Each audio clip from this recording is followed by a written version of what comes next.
For the last 10 plus years, Matt and I have been part of a men's spirituality group. And several times over the last decade, we've talked about death, about the importance of getting past the cultural denial of death that we all have been exposed to, and about listening to those individuals who really have experience with dying and with the dying process.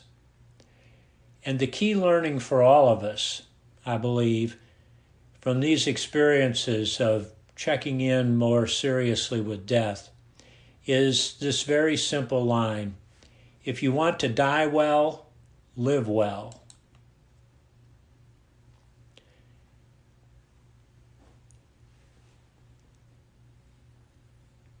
So let's just take a moment here and reflect on what this phrase, dying well, means for each of us. What 2 or 3 things come up for you when you think about dying well? And have this be personal, not so much what somebody else experienced, except as possibly some information. But what are your intentions, your personal intentions around dying well?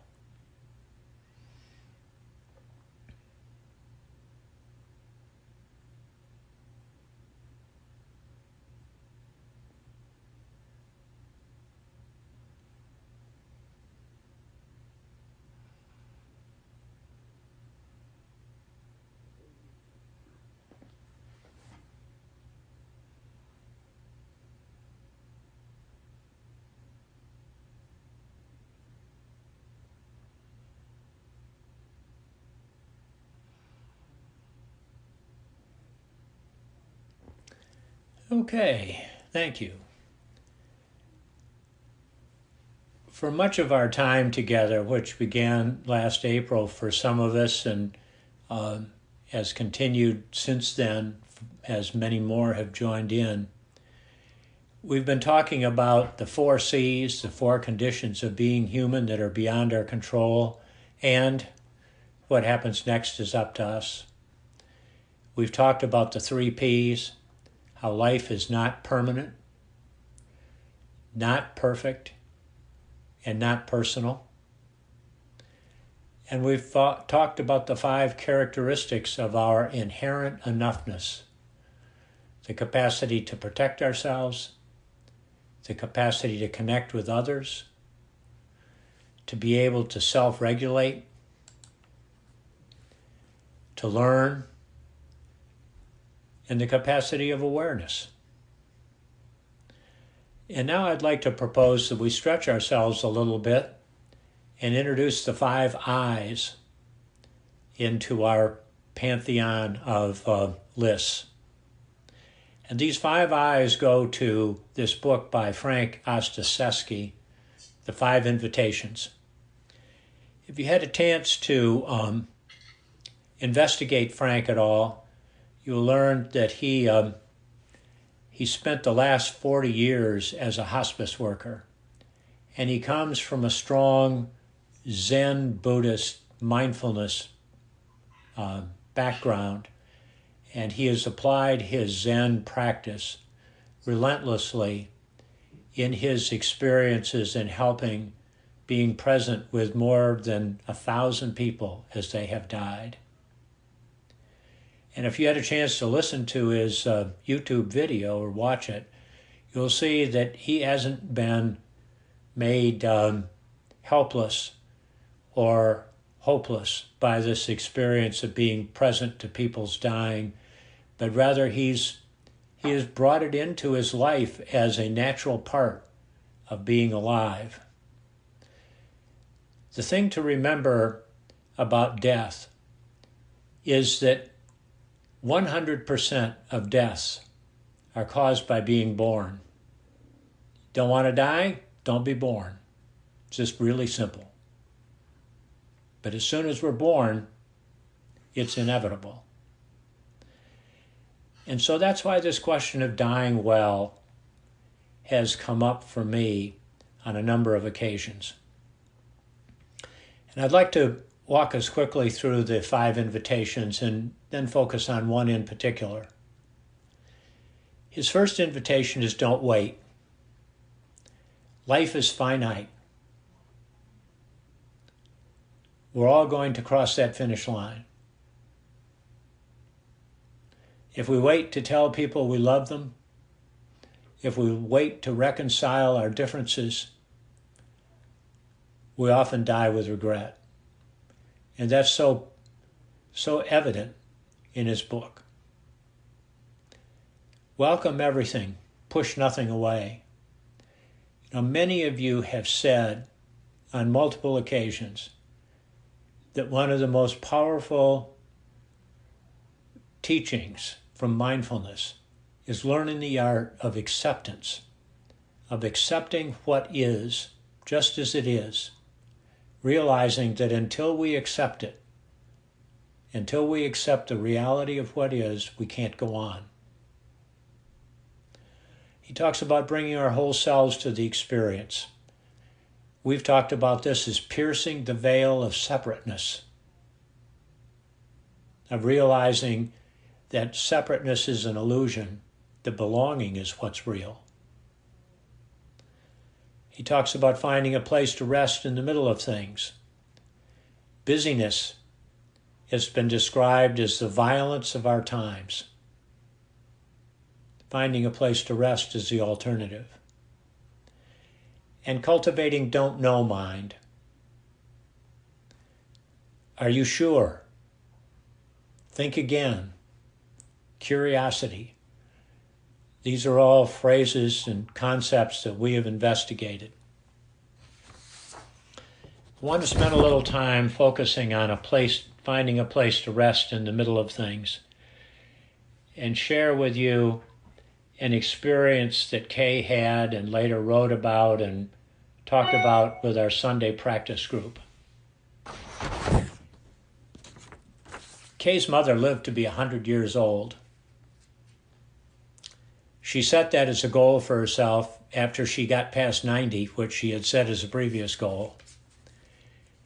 And when she got to be about 98, she began saying to Kay, I think I've lived too long. So she was pretty aware of what was going on. She died about 3 weeks after her 100th birthday.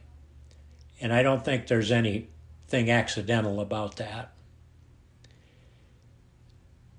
Here are Kay's own words, describing the experience the week she died. She died on a Friday.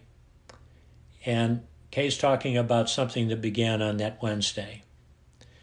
On the Wednesday before my mother died, she'd become quite restless, still conscious of her surroundings during the day, but more agitated. A not unusual experience when the dying process has begun in our bodies. We had arranged for hospice that afternoon, and I had requested that they make sure Mom was given something to help her sleep. As evening came and the aide was scheduled to leave at 8, it was evident to me that I needed to stay with Mom that night. She couldn't be left alone.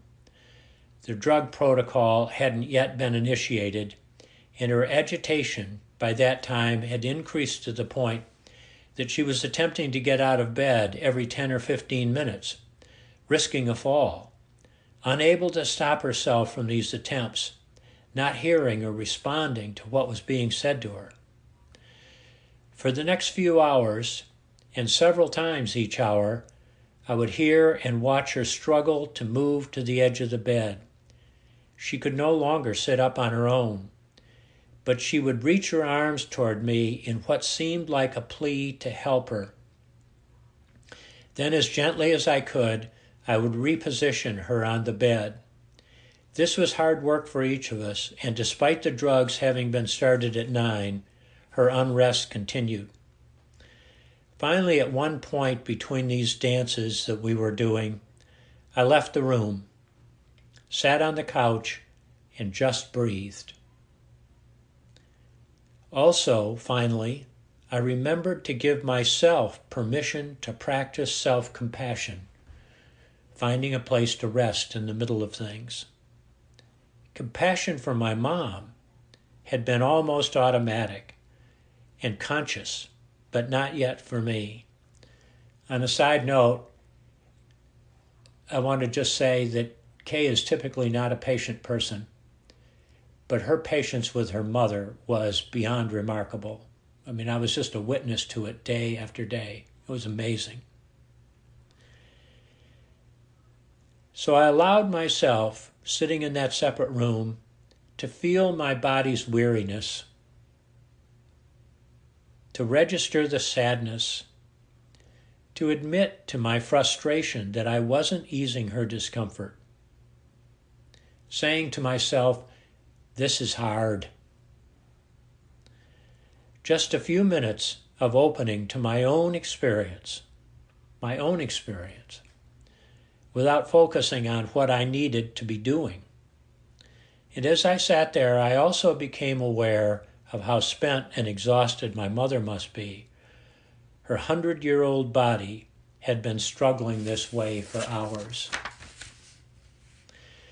Though I wasn't conscious of this thought or feeling then, as I reflected on this moment, it seemed as if I received a wordless awareness, an awareness that my mother and I were together in this unrepeatable experience, just the two of us, that what each of us was experiencing was simply a part of things, and that there was nothing to do but to be with what was happening. And with that, I went back into the room where my mother was. I lay down next to her on the bed and put my arm through hers so that as she began to move toward the edges of the bed, I could hold her next to me and quietly speak to her. And after a while, we both fell asleep. The drugs had taken effect, and she was not restless again. Let's do a little practice.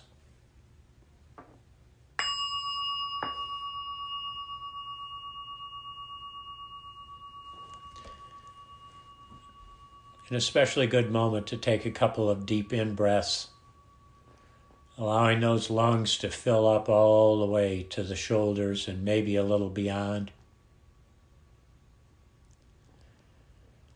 Holding that breath at the top. And then a long, slow out-breath, releasing whatever extra might be present.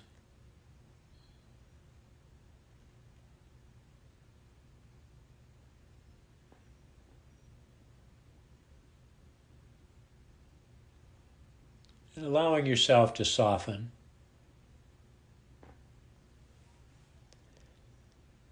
And be fully present to the experience of being on the surface you're sitting on.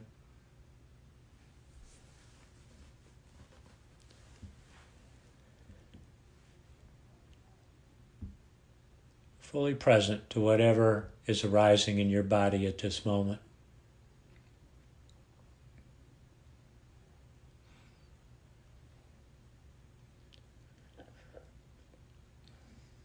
And turning our attention to our breathing. Especially this morning, noticing how well our breathing takes care of us, how our breathing knows what to do.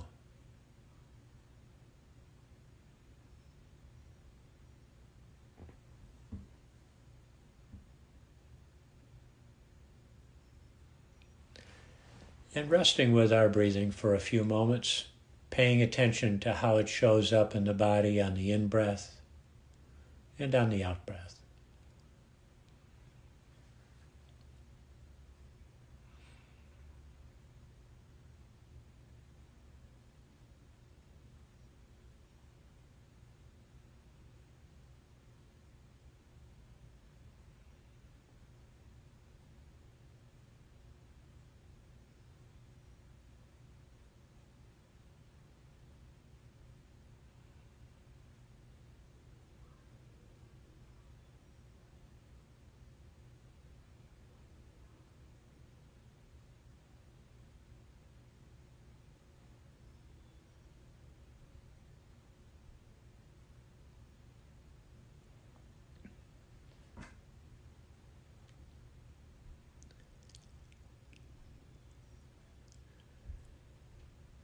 And now expanding our awareness and recalling our earlier thoughts about what dying well means to each of you.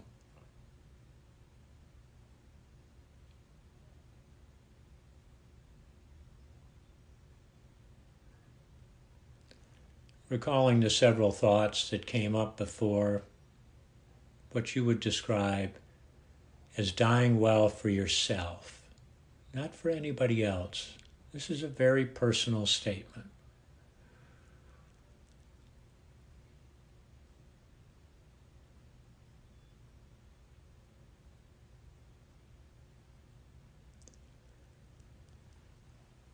In selecting just one of the characteristics of dying well, choosing one that feels especially meaningful to you.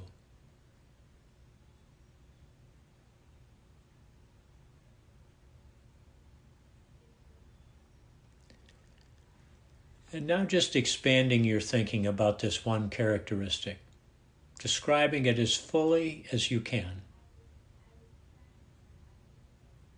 What are all its different characteristics and dimensions?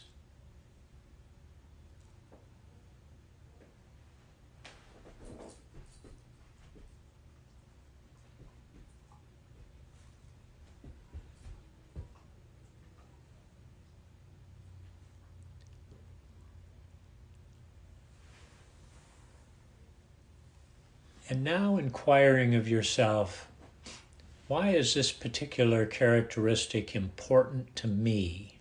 Why does this matter to me? Forget about anybody else. Forget about anything you've ever heard. Why does this matter to you?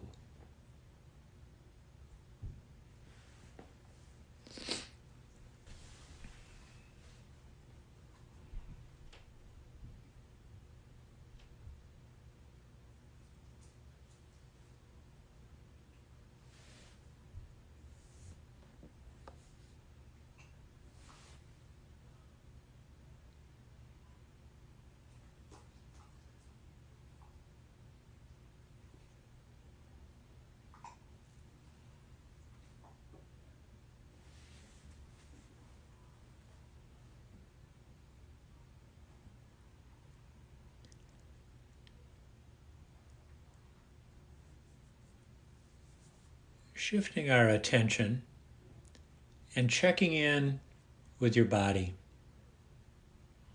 What sensations are you feeling in this experience of paying such close attention to what dying well means to you? What sensations are present in your body? Where are they?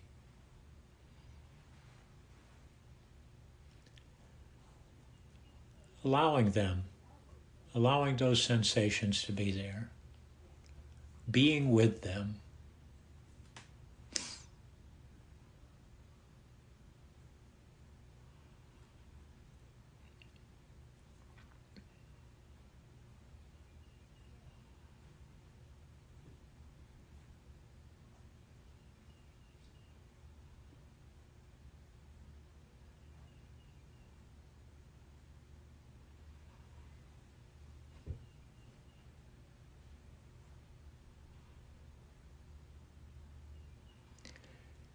And letting go of this intense experience and simply turning your attention to your breathing for a few moments.